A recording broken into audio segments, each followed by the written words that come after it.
Herkese merhaba. Bugün İstanbul Maçka'da ADR İstanbul Danışma Kurulu üyesi Nazım Doğan'la beraberiz.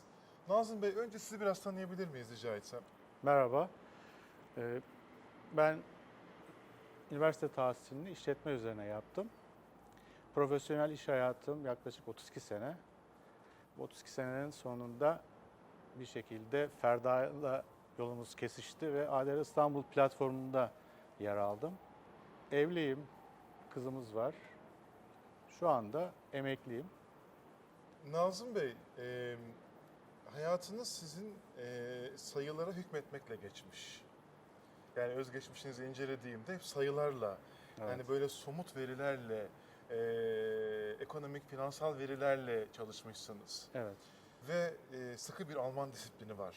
Yani özgeçmişinizde gördüğüm. sayılır. Hatırı sayılır. Hatırı sayılır bir şekilde. Şimdi alternatif uyuşmazlık çözümleri sonucu çok kesin olan çözümler değil, tam tersine kontrolün taraflarda olduğu, tarafların aslında çıkarlarını kendileri savundukları çoğunlukla çok değerli çözümler. Benim merak ettiğim şey bu kadar Alman disiplininin de hayatını geçirmiş ve sayılarla çalışmış bir insanın alternatif uyuşmazlık çözümü sistemleri nasıl tanışmış olması, nasıl Evet. hayatınıza girdi bu? Evet, bu biraz önce de dediğim gibi 32 yıllık çalışma hayatının 28 yılı üretim alanında, fabrikada geçti. Bu süreçte tabii hep sizin ifadenizde rakamlar ürettik ama bu rakamları bir şekilde savunmanız gerekiyor. Çünkü rakamlar tek başına bir şey ifade etmiyor. Bunları yorumlamanız gerekiyor. Bu neden sapmalar oldu, neden bu rakamlar tutmadı gibi her birinin yorumlama sanatı gerekiyor. Bu süreç içerisinde hem fabrika içerisindeki departmanlar, üretim olsun, satış olsun, satın alma olsun, lojistik olsun, kalite birimleri ve ayrıyeten şirket bünyesindeki kurumsal birimler yani ana muhasebe, insan kaynakları gibi bu ya da merkezi lojistik gibi bir departmanla uyum içinde çalışmanız gerekiyor. Herkesin bir hedefi var ama ortak hedef şirketin karlılığı, verimliliği. Bu sebeple de hepinizin uzlaşmacı bir şekilde ortak hedeflere kilitlenmeniz gerekiyor. Ben alternatif uyuşmazlık çözümleriyle ilgili bu şekilde tanıştığımı bu platforma dahil olduktan sonra anımsadım. Bu felsefeyle çalışmışız hep. Tabii ki ADR platformu, ADR İstanbul platformu daha teknik ifadeleri içeriyor. Bunlarla daha yakinen tanışmış vaziyetteyim. Daha da öğreniyorum açıkçası. Bunu platforma yeni katkım oldu. Bu şekilde söyleyebilirim.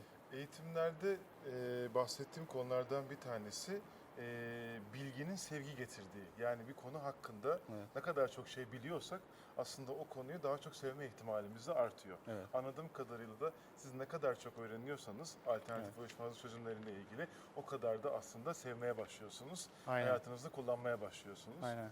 ADR İstanbul bir platform. Hepimizin değerli bir şekilde birikimlerini paylaştığı güzel bir platform. Sizin bu platforma bireysel olarak katılmanızı sağlayan motivasyonunuzu merak ediyorum Nazım Bey. Evet. ADR İstanbul ilkleri hedefleyen bir platform. Bu benim çok hoşuma gitti. Sektör daha yeni oluşuyor. Sevgili Ferda bana bu platformda yer almak ister misin diye sorduğunda heyecanlanmıştım. Yeni bir şeyler öğreneceğimi ve uzun yıllarki iş hayatı deneyimimde bu platformda kullanabileceğimin heyecanı sardı beni. Daha önceki çalışma hayatında biz sorunu yaşadığımız zaman süreci hukuk departmanlığına iletiyorduk. Gerekli belgeleri verip sonucu bekliyorduk. Bu platformda siz birebir içindesiniz taraflarla birlikte. Dolayısıyla buradaki tavrınız konunun çözümünde çok etkili oluyor. Bu da sizin yaratıcılığınız da gerekiyor, deneyiminizi gerektiriyor. Bu platformda ben çalıştığım, beraber olduğum arkadaşlarla çok farklı perspektiflerden bakış açılarına sahip olduklarına şahit oldum. Bu beni çok motive etti. Ve burada bir yöntem var ki gizlilik, bu çözümlerde gizliliğin ön planda olması ve hızlı ekonomik sonuçlara gidilmesi ayrı bir etkili faktör benim için. Biraz önce ifade ettiğim gibi bu platformun yeni oluşum içerisinde olması, herkesin diğer etkili, tecrübeli, yetkin arkadaşların da aynı gemide olması diye ifade edersek, yeni bir şey yapabilmenin getirdiği yüksek bir motivasyon oldu benim için. Bu şekilde ifade edebilirim. Kesinlikle, kesinlikle.